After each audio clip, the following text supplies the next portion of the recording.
अस्सलामुअलैकुम चैंपियंस। पूरे पाकिस्तान में सर्दियां शुरू हो चुकी हैं और हर बच्चा वेट कर रहा है कि हमें कोई अच्छा सा टाइम टेबल मिल जाए कि हमने विंटर के अंदर कैसे स्टडी करनी है। तो देखो, विंटर के तीन बेनिफिट्स हैं। लॉन्ग नाइट्स होती हैं, लंबा टाइम होता है। आपका 5 बजे रात शुरू हो जाती है, सुबह 11 बजे तक ये 13 घंटे बनते हैं। और इसी तरीके से आपका सिलेबस जो है वो कंप्लीट हो जाता है। बहुत ज्यादा बच्चों के बैकलॉग्स होते हैं कि हम सिलेबस कवर करें, तो बहुत ज्यादा बच्चे करते भी हैं। और तीसरी चीज ये है इसका एडवांटेज के मोर फोकस के बच्चों का क्या होता है कि फोकस बहुत ज्यादा होता है, क्योंकि इसमें डिस्ट्रैक्शंस कम होती हैं। तो ये तीन चीजें बहुत बहुत बहुत ज्यादा इंपॉर्टेंट हैं। और अगर आप वाकया ही इन तीनों चीजों से एडवांटेज लेना चाहते हैं, तो मैं आप सबके साथ यहाँ पे आज का जो टाइम टेबल है वो शेयर करूंगा। लेकिन यहाँ पे एक चीज मेन है कि जो टाइम टेबल है ना विंटर का, वो गेम चेंजिंग है। वाकया ही गेम चेंजिंग है। वो काम जो आपको 3 से 4 दिन में होता था पहले, वही काम आप अब सिर्फ और सिर्फ, आप यकीन करें, एक दिन में कर सकते हैं। तो यहाँ मैं आप सबके साथ यहाँ पे टाइम टेबल शेयर करूंगा। वो टाइम टेबल ऐसा है कि जिसमें आप 6 आवर्स स्टडी कर पाओगे, 6 घंटे आप स्टडी कर पाओगे, जिसमें 4 आवर्स आपकी सेल्फ स्टडी होगी। और उसके साथ साथ आप ऐसा कि मोबाइल भी यूज कर पाओगे 3 घंटे, और साथ में 8 घंटे आप सो भी पाओगे। पूरे पाकिस्तान में कोई भी टीचर आपको इस इतना ज्यादा बेस्ट आपको स्टडी का टाइम टेबल बना के नहीं दे सकता। अगर आप इसको फॉलो करो तो आपको बहुत मजा आएगा। आप बहुत ज्यादा बच्चों को प्रॉब्लम होता है कि सर नींद आती है आपको विंटर में बहुत ज्यादा, तो आपका ये वाला इश्यू भी रिजोल्व हो जाएगा। और पढ़ने को दिल नहीं करता, आपका ये वाला इश्यू भी रिजोल्व हो जाता है। देखो, ये टाइम टेबल है। अगर हम स्कूल कॉलेज की बात करें, 2 बजे सबको ऑफ हो जाता है, 2:30 बजे तक सब वापस आ जाते हैं। तो 2:30 बजे अगर मैं एक ज्यादा परसेंटेज के अकॉर्डिंग देखूं, तो 2:30 बजे तक सारे बच्चे वापस आ जाते हैं। 2:30 बजे से लेके 5:30 तक आप आराम कर लो, खाना खा लो, मोबाइल यूज कर लो, रेस्ट कर लो, जो करना है कर लो। लेकिन इस टाइम के अंदर आपने सोना जरूर है। ये 3 घंटे आपके रेस्ट के हैं, क्योंकि आप सुबह के कॉलेज स्कूल गए हुए थे, आपने रेस्ट करनी है। 5 बजे आपका मगरब का टाइम होता है, 5:30 तक आप सो लो, आराम कर लो, जो करना है वो आपकी मर्जी है। लेकिन अगेन, इस टाइम में आपने सोना जरूर है। मोबाइल तो यूज कर लो 1 घंटा, कोई मसला नहीं है, खाना खा लो, कपड़े चेंज कर लो, नहा धो लो, फ्रेश हो जाओ। लेकिन आपने सोना भी जरूर है। उसके बाद भी 5:30 आपकी मगरिब है, 5:30 के से लेके 7:30 तक आपने 2 घंटे आपने स्कूल कॉलेज का काम करना है, जो आप कॉलेज में मिला है या स्कूल में मिला है। इन 2 घंटों में आप आसानी के साथ काम कर सकते हो। वो इस वजह से कि आप रोजाना स्कूल कॉलेज जा रहे हो, आप काम कवर हो रहा है, वो चीजें बहुत जल्दी याद भी हो जाती है।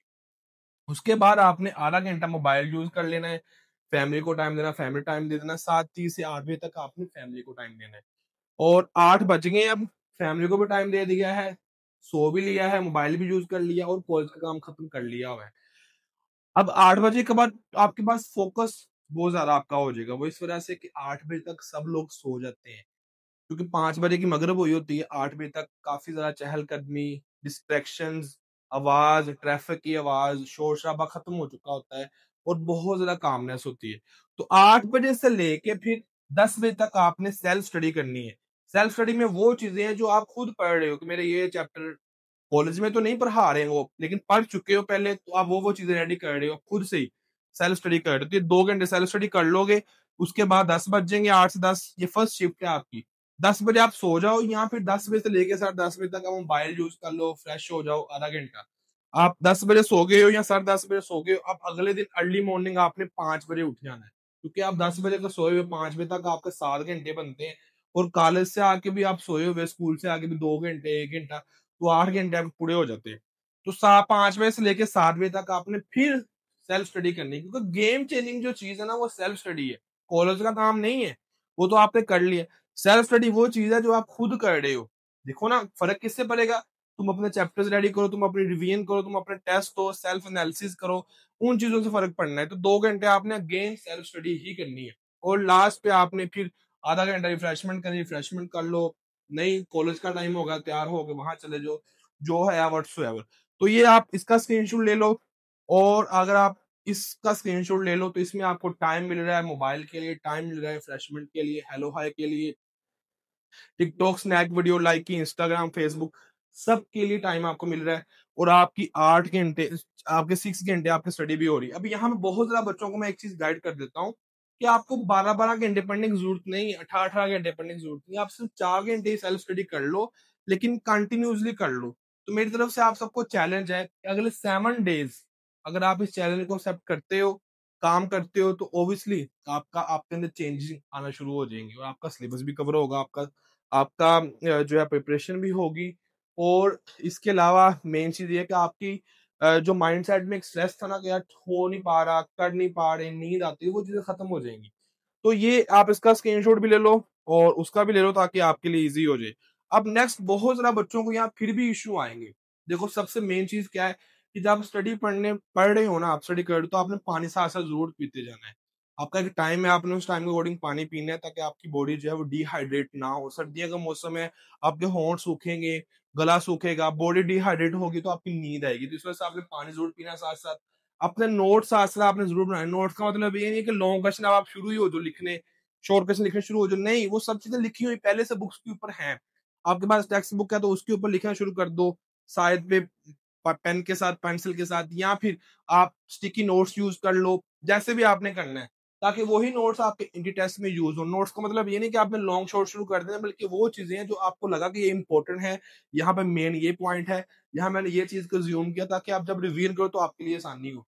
स्टडी जब भी आपने करनी, स्टडी टेबल के ऊपर ही करनी है। ऐसा नहीं है कि आप रज़ाई के अंदर बेड के ऊपर लेट के स्टडी कर रहे हो, 5 मिनट के बाद आपने सो जाना है, या आप सोफे के ऊपर बैठ के, तो फिर ऐसा नहीं है। बल्कि ना ही आपने अपने आप को ज़्यादा कवर करना है। जब ज़्यादा कवर करोगे तो आपको ज़्यादा नींद आएगी, गनूदगी आएगी। कोशिश करना आप जो आपके पास स्टडी टेबल है उसके ऊपर करो। अगर स्टडी टेबल नहीं है तो कोई ऐसा सेटअप बना लो जहाँ पे सिर्फ़ और सिर्फ़ आपकी स्टडी की जगह ही हो। कोई भी कोना घर का हो सकता है, कमरे का कोना हो सकता है, और कोशिश करनी है आपने ऐसी जगह बैठो जहाँ पे टेक ना लगा सको। जब टेक लगाओगे तो नींद आ जाएगी। मैंने भी ये चीज़ें फ़ील की हैं, फेस की हैं। मैं हमेशा वहाँ बैठता हूँ जहाँ टेक ना हो। अगर टेक हो भी तो वो सीधी स्ट्रेट ही हो ताकि मुझे जल्दी नींद ना आए। डिसिप्लिन ज़रूरी है। ऐसा नहीं है कि मोटिवेट होके 2 से 3 दिन आपने बनाया है टाइम टेबल, उसके बाद खत्म। मैं ये कहता हूँ कि आप सब क्या करो, टाइम टेबल बनाया है ना, आप लोग अलार्म सेट कर लो। आपने मोबाइल के ऊपर अलार्म जब लगा होगा ना, 5 बजे, 5 बज गए हैं, 5 से लेके 7 बजे तक आप ये काम करना है, तो अलार्म आपको खुद ही बता देगा, एज़ अ रिमाइंडर आपको रिमाइंड कर देगा। बहुत ज़्यादा आप आजकल ऐप्स आई हुई हैं, एज़ अ रिमाइंडर भी, एज़ अ नोट भी, एज़ अ अलार्म भी, जिनको आप यूज़ कर सकते हो।